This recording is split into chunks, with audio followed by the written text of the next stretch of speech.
I want you to imagine a world where there is one amphibian with base-boosted testosterone. His testosterone cannot be testosteroned anywhere. No one has ever seen anything like it. It's a golden testosterone. Now, up until this point, we've always heard these folk tales and just believed that they were just some sort of myth. But what if I told you all of that has changed? Because in the year 2025, not only do we have one individual who has an unbelievable amount of testosterone, but now we have another mythical mammal who is producing the same levels of testosterone. For the first time in years, millions around the world were excited about the fact that there were going to be two beams of testosterone coexisting in this universe. But as millions were excited, millions also questioned. How would these two people of unpower manage to not put their foreheads against one another? Everyone knows that famous saying by Isaac Newton, two alpha males with an unlimited testosterone plan cannot coexist. And if they do, a big bang will occur. But that brings us to present day, where an alpha civil war is breaking out. It's the testosterone age, and we have to cover it. With that being said, if you're new or not new, welcome, civilians of the internet, to another devastating MP4 file. Previously on this channel, I talked about alpha males, and I've reacted to alpha male Instagram reels repeatedly on this channel. And my mental mainframe has been breached multiple times, but today we are facing a threat that we've never faced before. If you couldn't tell by that phenomenal intro, we're going to be talking about two alpha males that are not vegan. And you know how I know that? Because they have beef.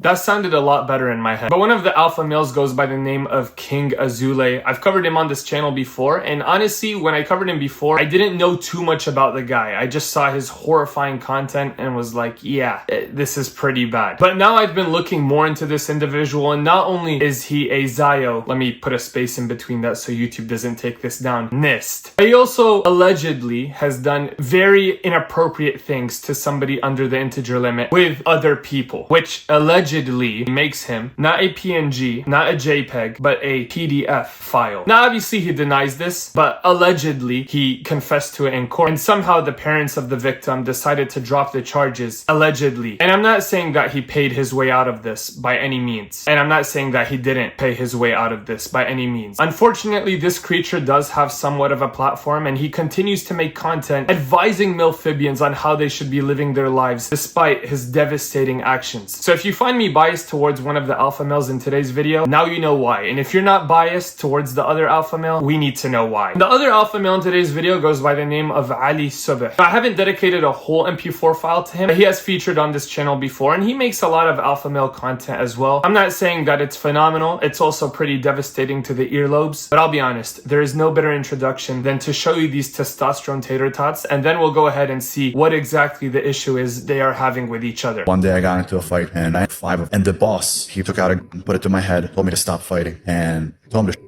And he saw in my eyes I was gonna die. And he told me, I'm not gonna shoot you, I just want you to stop. And he looked me in the eyes and he realized I was a young boy. He pulled his gun down, put it in his pants, told me, come, I want to talk. Top 10 experiences that have never been experienced. Coming in at number 1, whatever this thing said. Now, I'll be honest, I'm pretty immune to all the gibberish that this guy manages to produce, and it's honestly quite fascinating at how good he is at producing things that damage the brain cells. But if you weren't able to fathom what he said, he has self-proclaimed that he took on 5 people, and then some dude comes out of nowhere and puts a gun to his head. What I'm fascinated about is the guy put a Glock to his head and didn't realize he was a child until he put the gun right towards his head. Like I said, I'm not really surprised because in previous videos when we have covered this thing, he's talked about going into a Chinese restaurant and just claims that the owner of the restaurant was like Master Shifu, solely because he was Chinese. That's where that correlation was coming from. And in another story, which wasn't really a story, he was just flexing on us, he told us that when he walks into rooms, people fear him and he looks like he's going to harm them. Just sounds like a really awesome dude and someone that you would honestly want to take knowledge from. So yeah, now that you've seen that villain, let's go ahead and take a look at this other alpha male. All right, guys, this is interesting. When you're ready to find a woman, in our culture, you know, we tell our mom or our sister, you know, I'm ready, and they start shopping around and looking for a bride for you. The best place to send your sister or your mom is not to a wedding, you know. That's the worst spot to try to find a woman because all the makeup and the fake eyelashes and the cover up and all that, you know, you're not going to get a real woman over there. Okay, I've just paused paused him because I really want your mind to ponder as to where you think the best place to find a partner is. With that being said, the terminology that he utilizes in the first, 10 seconds of this video, it just shows you kind of where this guy's head is at. What a way to describe I want to find my partner. To say my mom and my sister have been shopping for my wife. What a disturbing way to refer to finding another human being. Imagine that's how we just spoke about other people. We're just like, hey,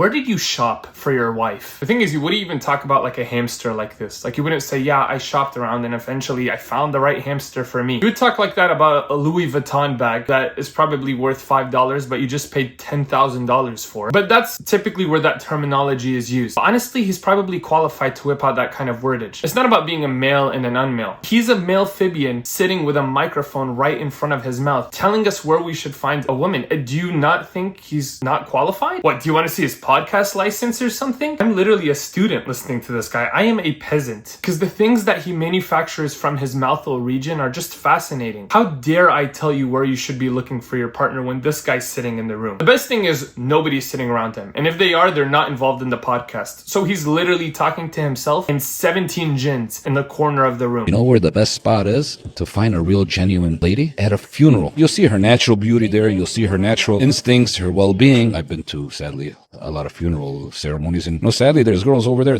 You can smell their perfume all the way outside before you even come inside. And their lashes are about to touch their lips and, all decked out. Come on, and they're not even there from the heart. If at a funeral home, she's dressed to impress. All right, guys, a little tipper. Can you imagine? That was just a little tipper. Just imagine what you could get from watching all of his content. The amount of tips he would give you, that's just a sprinkle of some of the consulting services that he provides. Now, obviously, I'm not addressing the elephant in the room. Honestly, it just shows how he's levels ahead of me, though. Because at a funeral, I haven't really thought about finding a partner. I'm always thinking about the person that's under the ground. The only thing I should be reflecting is my eye lobes on the opposite gender. Am I right? And I also should be doing a data analysis on how long their eyelashes are, or how much makeup they're wearing, or is their makeup just makeup and they're not actually wearing anything. I mean, what a unique tactic. From now on, I'm just gonna do funeral raids. I'm just gonna go to funerals that aren't even meant for me because I need to see women in their optimal setting. I need to understand as to how they are when there is skull emojis all around them. The thing is, he recorded this piece of poison and then he reflected on it and was like, wow, this is really sound advice. The volume is all the way up. So now you can see the disaster brewing from a mile away because these two sources of testosterone in one setting, it's just a recipe for disaster. But I want to show you a little bit of a backstory as to how this actually happened. Everybody's tough behind the screen, but nobody's tough face to face. Ali, I DM'd you. Let's see you DM me back. Class, coming right to you. DMing. That's hiding behind the camera. I'm coming right to your backyard. You hear me? I made my first dollar when you were still in your mom's womb. Listen, Ben, you don't want none of this. So you're probably wondering how we got into this situation. And when I say we, I mean the whole earth should feel pretty threatened by these two. But basically, Ali Subh made a video where he was saying, walk like the king or walk like you don't care who the king is. Just a typical alpha male quote. And obviously, Azoule felt as though that was targeted towards him as he feels like the whole hemisphere revolves around himself. Now, obviously, this is all staged, which makes it even better because then you're like, wow, they're really putting their energy into this. The thing I love about alpha males is they're always struggling to wear a piece of clothing. It's unjust of me to say, go outside with your shirt on. That's not a very good proposition. These dudes struggle to wear shirts. They're always wearing a full oxygen fit. But when they do manage to put something on, it's always the tightest of the tightest. Like Azoule is wearing an undershirt. You know what? Maybe he was going to the gym. But I don't want to give him the benefit of the doubt because I doubt all of his benefits. So he wore it for the wrong reasons. But I am a firm believer that Ali Subh fails to find clothing that will either not be able to show his cleavage or it needs to be extremely, extremely tight. He must go into every store and say, all right, where is the kids section? Let me find the extra, extra small. Because how are you wearing a shirt, but your jugs look like they're going to shoot bullets at me? And it's not even a diss. Just buy some shirts where we don't have to see your full anatomy. And I don't know if skinny jeans are still a thing. I don't know why they're still a thing, but those aren't even skinny jeans. Those are the Ozempic jeans. But I don't know if you guys are feeling the same thing I'm feeling right now. I'm just so excited to see where this is headed. Mr. Ali Soba's in town. Gonna be. Wanted to see if you're down to come by the studio so we can, you guys can have a sit down and a conversation on the Wise Nuts podcast. On the Wise Nuts podcast. I mean, honestly, I didn't expect anybody else to give these two a microphone. The only place I would expect that to happen is on the Wise Nuts podcast. What was the thought process behind that name? Who was sitting in the room when this was happening? Was it just a bunch of cashews, peanuts, and walnuts? And they're like, we're all pretty smart. What should we call our podcast? But then the wisest nut of them all, the almond, comes through and says, hey, let's call ourselves the Wise Nuts. Okay, so that's what he meant when he was like, I'm coming to LA. Okay, so it's a podcast. We've had a sit down with you and we've sat down with them too. So I think the next best thing to do is to have you guys together and hash things out and see, where it goes. Let's get it done quick. If he's already here, I'm available tomorrow. Just don't get out of hand, man. We got to keep it. No.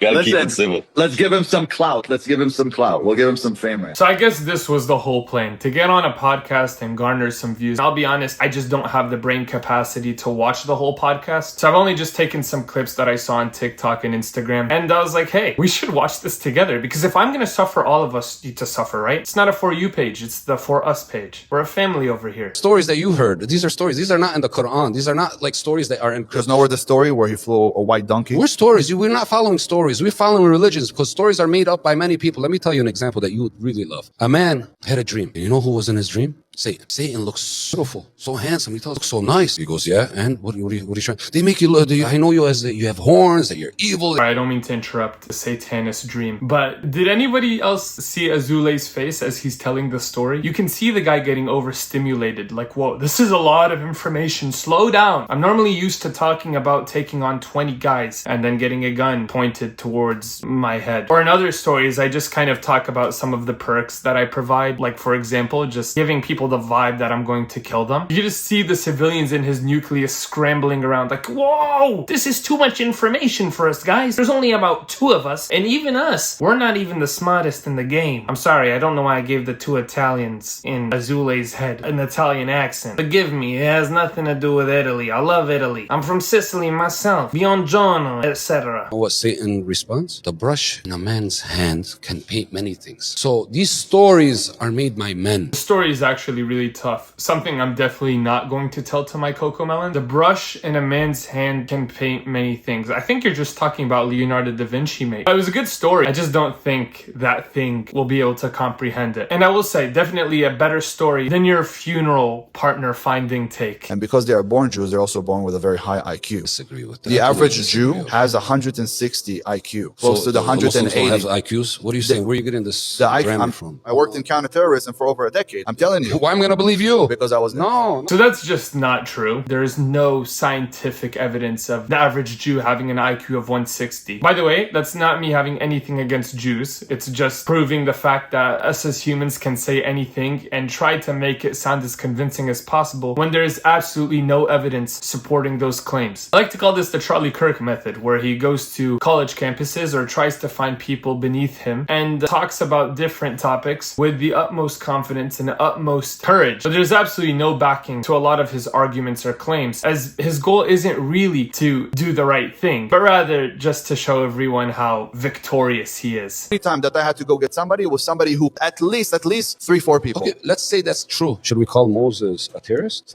He drowned everybody. What is? with the staff. What is Yeah. that? He drowned. The Should we Red call Sea. Moses a terrorist? Well, actually, No way you just said, well, actually. I'm not gonna lie, Ali Subah is actually cooking. It's not that hard to cook in this setting, as the ingredients are quite limited, but he's definitely winning whatever this is. I don't even want to call it a debate, because I think that needs 5 or 6 brain cells at minimum, and one of the individuals in this equation is ruining that ratio. Like, this guy genuinely started considering if the prophet Moses was a terrorist. It's just an alpha male thing. When your testosterone is oozing, it sometimes fogs up the way you're thinking. It has nothing to do with the creature at hand. He's completely fine, okay? He's a completely sane individual. That being said, I can feel myself becoming hollow from the head top. So I only have the brain capacity for one more of these. Walk like a king. you think you're tough, huh? Was it to me? No, it wasn't to you. Ali, you're a nice guy. But you're not speaking to somebody that will just let you speak this way, you know? Bro, you are not Leonardo DiCaprio. You are Leonardo decapitated. This guy thinks he's in some sort of CapCut template. You are not in an edit. What are you doing? But also just the whole scenario. I wouldn't even call it childish, because I do find that quite disrespectful to the Cocomelons. And also, I don't want to keep mentioning Cocomelons, because allegedly one of the guys in this video might get a little excited. What a way to use the Wise Nuts platform. They've given a space for 2 intellectuals to really just battle it out. People People thought we were going to have conversations about flying Teenage Mutant Ninja Turtles in the year 2025. Nope. We're just going to have these two testosterone tater-tot warriors talk about if their Instagram reels were directed at each other. And no podcast truly has the capability to hold this much power. It had to be the Wise Nuts podcast. I should have never got that way, but Look, would you want to ever sit down with him one more time, maybe hash it out? tell him, let's go downstairs and he talks about he wants to fight someone in the ring. He feels like he's a man in front of people. Yeah. Believe me, when I walk into a room, you can feel me. Bring me on. Says me up something. Ali? Okay. He wants to fight. I want to fight. Yeah. I never wanted something to be artificial intelligence so badly in my life. But who am I kidding? AI could never recreate this. I mean, not only is this extremely fake, but again, why are you talking like you're in a movie? How dare you talk to the wisest nut like that? Bring me Ali. Do you know who you're talking to? But yeah, like most of you, you're probably also thinking, man, I would love to see where this goes, and I'm super invested into where our generation is headed. But we knew this was going to happen, and everyone talked about the dangers of having too much testosterone on this sphere. But no one thought that the day would come, and now we're here, and it's just a recipe for disaster. Because even on the Wise Nuts podcast, there was still a distance between them, but imagine they get into super close proximity. It's over for all of us. I'll be honest, I didn't think this was going to be a pretty fun video to make. I just thought that I have a couple of brain cells remaining, might as well lose them in the worst way possible. If you did somehow enjoy the video, make sure to leave a like, as I'm trying to feed the cocoa melons in my basement. Azoule, they're off limits. Don't know. Secondly, make sure to subscribe. We're pretty close to 60,000 subs, so it'd be pretty cool to hit that. I want to end this video off showing you guys my true testosterone colors. And I feel like a lot of people think that I'm not just oozing with it, but I'm actually base boosted myself. It's just with great testosterone comes great testosterone ability.